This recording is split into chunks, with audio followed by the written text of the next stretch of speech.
Halo semuanya dan selamat datang. Hari ini kita akan bedah saham bareng-bareng. Anggap saja saya ini mentor kalian dan kita akan lihat gimana sih caranya menganalisis kesehatan keuangan sebuah perusahaan langkah demi langkah seolah-olah Anda lagi dibimbing langsung sama seorang profesional. Nah, pertanyaan pertama dari saya buat Anda, udah siap belum buat ngelihat angka-angka ini bukan cuma sebagai data, tapi sebagai sebuah cerita? Karena di balik setiap angka ada ceritanya loh. Yuk, kita mulai.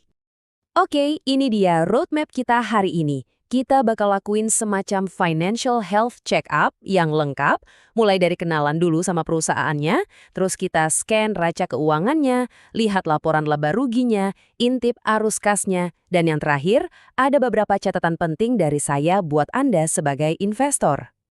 Oke, bagian pertama. Sama kayak dokter yang harus kenal pasiennya dulu, kita juga harus kenal dulu nih siapa sih pasien yang mau kita analisis hari ini. Nah, pasien kita kali ini adalah PT Natura City Developments Tbk atau kode sahamnya CIT.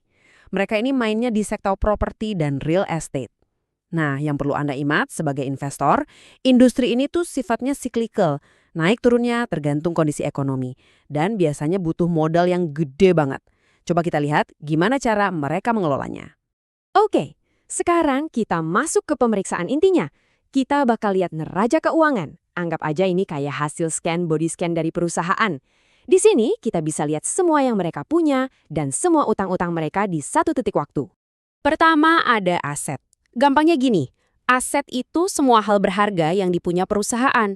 Bisa uang tunai, tanah, bangunan, apa aja deh. Ini adalah otot atau kekuatan mereka. Dan coba lihat ini.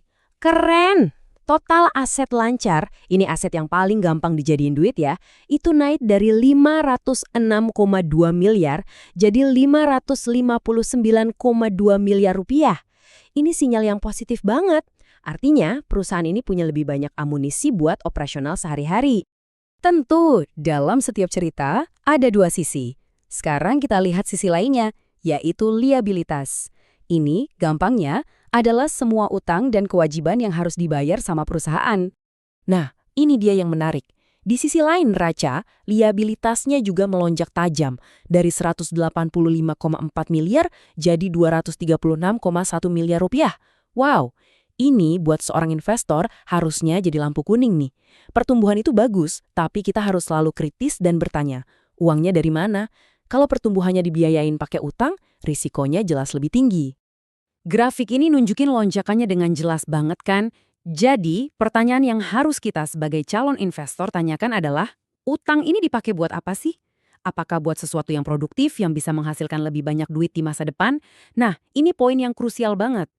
Oke, lanjut. Sekarang kita mau cek kesehatan jantungnya perusahaan. Kita pindah ke laporan laba rugi buat ngecek apakah perusahaan ini beneran untung dari bisnisnya sehari-hari. Oke, sebagai mentor Anda, ini tips pertama dari saya kalau baca laporan laba rugi. Selalu mulai dari paling atas. Pendapatan. Pertanyaannya simpel aja, apakah perusahaan ini berhasil jualan lebih banyak dari tahun lalu? Dan jawabannya adalah iya. Penjualan mereka naik loh, dari 116,6 miliar jadi hampir 145 miliar rupiah. Ini kabar baik banget.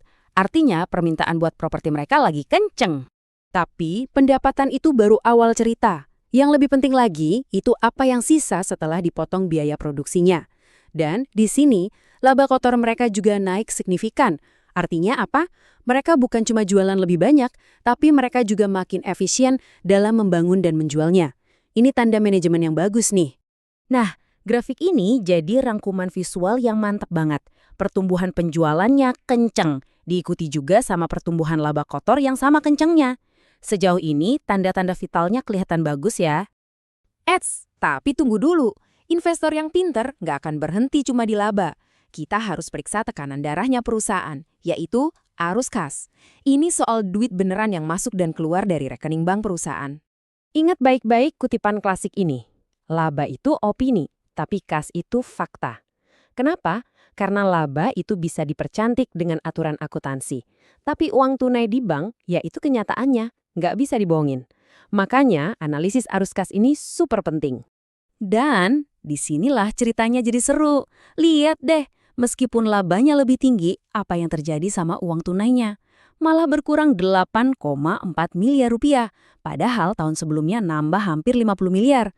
Loh, kok bisa? Ini anomali. Sebagai analis, tugas kita adalah jadi detektif dan cari tahu kemana perginya duit ini. Apa buat bayar utang? Atau buat investasi besar yang belum kelihatan hasilnya? Oke, semua data udah kita kumpulkan. Sekarang waktunya saya sebagai mentor Anda untuk ngasih diagnosis akhir, kesimpulan dari semua temuan kita. Jadi, ini dia diagnosisnya. Kekuatan utama Siti ada di mesin bisnisnya. Pendapatan dan laba kotornya tumbuh kuat, itu jelas. Tapi ada dua gejala yang perlu kita waspadai. Satu, utangnya naik signifikan. Dua, posisi kasnya malah turun. Ini tuh ibarat atlet yang larinya kenceng banget, tapi nafasnya mulai ngos-ngosan. Kita harus hati-hati. Oke, analisis dari saya berhenti di sini. Tapi PR Anda sebagai investor justru baru dimulai. Anda sekarang punya dua sisi cerita. Di satu sisi ada pertumbuhan yang sangat menarik, tapi di sisi lain ada resiko utang dan arus kas yang perlu diwaspadai. Langkah Anda selanjutnya apa? Cari tahu kenapa kasnya turun dan utangnya naik. Apakah ini investasi cerdas buat masa depan atau ini tanda-tanda masalah? Jawaban dari pertanyaan itu yang akan menentukan apakah ini peluang emas atau justru jebakan. Keputusan akhir ada di tangan Anda.